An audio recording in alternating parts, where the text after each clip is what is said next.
Welcome to a new video. Today we finally want to take a closer look at the new McLaren MCL40 for the 2026 season. First of all, the front wing. At the front wing, we can see that we have pretty aggressive flaps as we would have expected it from every team basically, because with this year you have an active front wing, so you can change the angle of the flaps on the straights, which means that you can go for dirty downforce. So you can go for extreme downforce with a lot of drag in the corners because there it doesn't really matter, and on the straights you can put them flat and you have less drag in every situation. To do that, we can see a little metal link, and we will see this in other pictures as well, which is quite a nice idea. McLaren has the actuators inside the nose, as we could also see it on other teams, but McLaren managed to have a nice slim nose, which other teams like Audi and Red Bull didn't manage. So very interesting here that we have these aggressive flaps, and at the same time we can also see how the trailing edge is angled pretty much 45 degrees to create a lot of outwash on the sides. Also, they have a lot of volume underneath here, so they raised the leading edge of the first element. In terms of how they connected the front wing, also one of the big questions this year, they connected it to the first element, and the mountings for the front wing look relatively small compared to other teams, if we think of the Ferrari, for example. In terms of the end plates, we can see that they are bent quite aggressively inboard, so to catch more air here and have more volume to push outboard. At the same time, they have a pretty big horizontal element. At other teams, we couldn't really see these horizontal elements yet, but a lot of teams just didn't run them yet. So in general, that's also one of the topics of the McLaren. It is a pretty complete car, so it looks like it's ready to race, unlike the Aston Martin, for example, or other cars, which don't look really ready to go. The McLaren looks pretty defined and pretty much finished, which is a pretty good sign. But also, we need to keep in mind here that this is a customer team, so they really have to be ready. They can't really afford to waste any time. Also, in this picture, when the car was pulling out of the pit, we can see this link, so this metal connection, and also if we see the car from the other side, we can see the connection as well. So they have two metal links, one on the left, one on the right, relatively long links because the nose is pretty high and because the flap is pretty far away from there. But that's a good sign. The flap has a lot of room underneath to work. Also here we can see that the front wing is mounted as far outboard as possible to give it as much stability as possible. So very interesting that they can have such a small nose. And we see a pushrod front suspension. If we look a bit closer here, we can see this is the forward leg of the lower wishbone, the rearward leg. This is the forward leg of the upper one, and this is the rearward leg. So extreme anti-dive geometry. In terms of the cooling inlets, we can see that the McLaren is very similar to the Mercedes, which means that they pretty much took the Mercedes numbers without any safety factor. So we see the inlet for the engine, so possibly the one in the middle will be the one for the engine because it's a reasonable size, it makes sense, it looks similar to the Mercedes. Left and right we can see the inlets for the center cooling, so for auxiliary cooling that might be oil cooling or for the low temperature cycles for the hybrid system. And we can see relatively not too small, but also not too big side pod inlets, and that's very similar to the Mercedes. That also makes me suggest that they use the same cooling concept as the Mercedes. So if we think about intercooling, so if they use air-to-air intercoolers or water-to-air intercoolers, I think whatever Mercedes is doing, McLaren would do the same.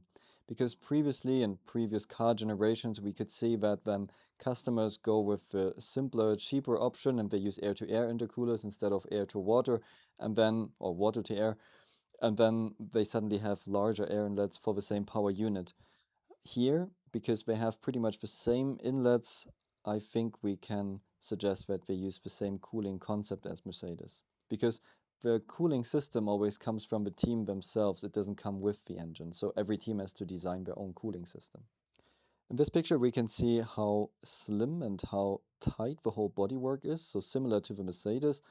So we have a pretty slim upper air box. although there should be some center cooling inside there, we can see how slim the middle is, and we have a clear path for the cockpit losses here as well to guide them underneath the rear wing, but not to hit anything important. And interesting is the side shot. So if we see the car from the side, we can see that actually the nose is longer than the front wing, which is something that looked pretty weird on the renders, but it doesn't look as extreme here. But still, they have a pretty long nose, but then pretty thin. So, which makes sense because they need to pass the same crash test as everybody else. So while others go with fatter, shorter noses, McLaren uses a longer nose, so it's hitting the barrier earlier and they have more time to absorb that energy. But then you have a longer nose. That is the result of that. We can see this little, we can call it shoestring support for the tray underneath. So we can already see a pretty decent rake angle, which means that the front of the floor will be very close to the ground, and this is always the first thing that hits the ground when the car is bottoming out, which means that with the previous generation, the lowest or the biggest wear of the plank was at the back because of the ground effect cars. Now the biggest wear will be at the front again, which means that this part will hit the ground pretty frequently. And in order to avoid too much plank wear, teams are not really supporting the forward part, which means that you have a very thin element here, and this element can be basically a little bit like crushed. But on the other hand, in pull conditions, it will support the tray here. But only in push, it's weaker, and that is intentionally. As we said before, the floorboard is very simple, and I guess we will see an update here pretty quickly. The Sidepod concept is very similar to the Cadillac, so a full downwashing bodywork, so with wide side pods and with a huge undercut area. But McLaren is using the downwash all the way down to the top of the floor, which is only visible on the Cadillac as well. All the other teams, so like Mercedes, Ferrari, for example, they have some downwash, but not all the way down, and they prioritize the flow through the undercut section. So McLaren is going a different way here. On the other hand, we can see a pretty big shark fin, and also they use this step shape to break the shark fin tip vortex down into smaller vortices, which are easier to control. And I cannot really see an element here to position this tip vortex lower yet. So we just see these additional cameras.